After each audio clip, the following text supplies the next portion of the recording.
Also looks at your current level of debt. What does that mean? Well, say for example, you have a credit card and your credit line is 10,000. Well, if you're only using 1,000 of it, then that debt ratio is low. It's only 10%. But if you have a $10,000 credit card and you're close to the max, then you're utilizing most of your debt, and that will actually hurt your credit score.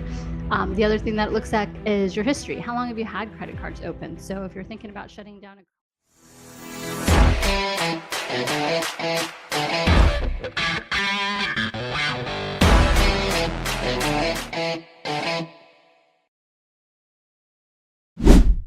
Hello, Empower Nation. Welcome to Empower Her Money podcast. I'm your host, Angela Duncan, speaker, best-selling author, serial entrepreneur, and we talk all things money and business.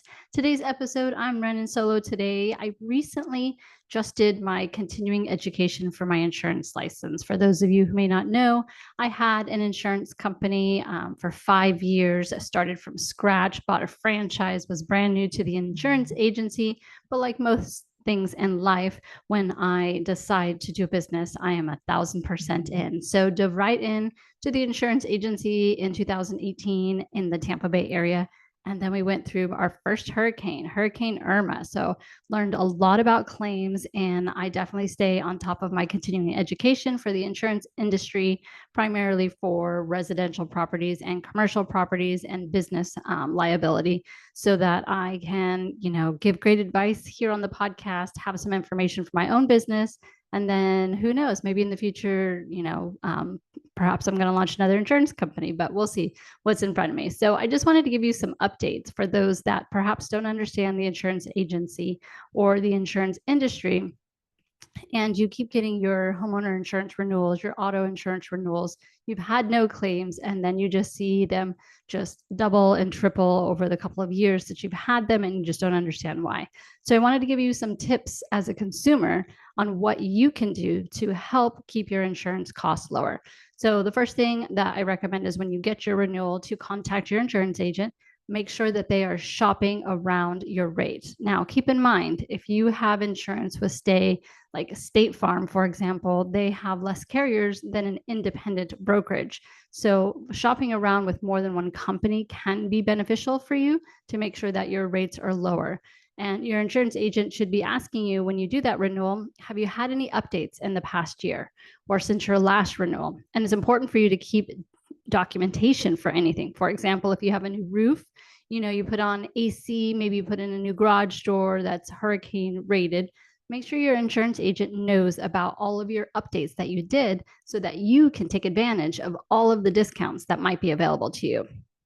Another thing that you might not know is, just like you have a FICO score, your credit score, in the insurance world, we also have an insurance score, and it's very similar to your FICO score. The only difference for the insurance score versus like your credit card or your credit score through FICO is that the weight.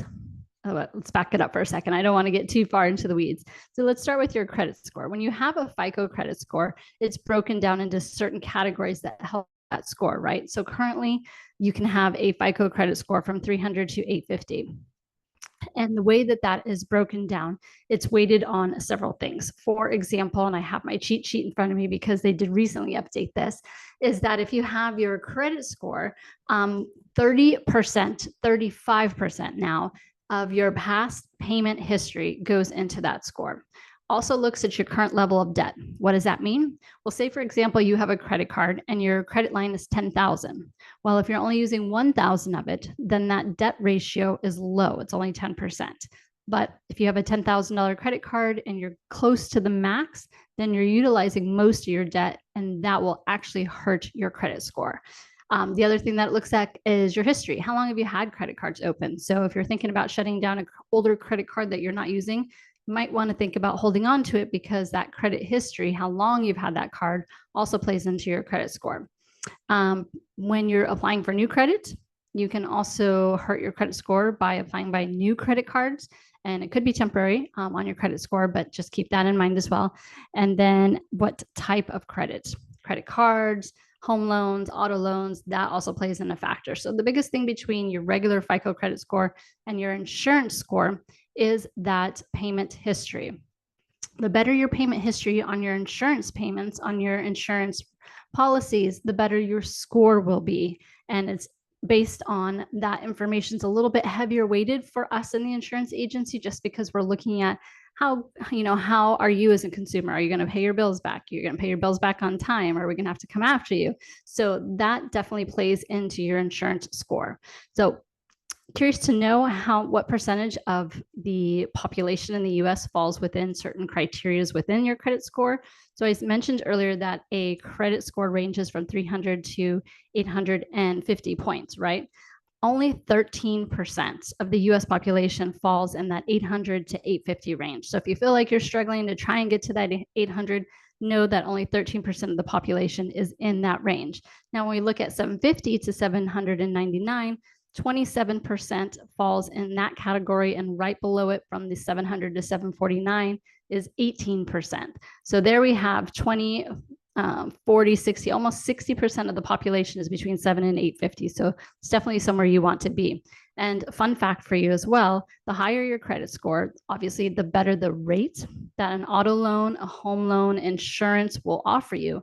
And sometimes even at the 750 and above, you could be saving 50% on your rate, which is crazy. So think about that when you are looking for your insurance for your home, your auto rental, things like that. Your insurance score definitely plays into that factor. So hopefully that was a good update for you. Work on that credit score, get those credit lines paid down if you can. Don't max them out, because it's definitely affecting your insurance. And here in the state of Florida, we need all the help we can get. So don't forget to subscribe, give us a 5-star review, share this with your friends, make sure that we are reaching more people so that we can help more people reach the financial freedom by giving them the right education to help them along with their goals. Thank you for listening to Empower Her Money podcast. I am grateful for you. Please make sure to leave us a 5-star review, like this podcast, share it, subscribe, and let's keep teaching others how to take control and be empowered with their finances.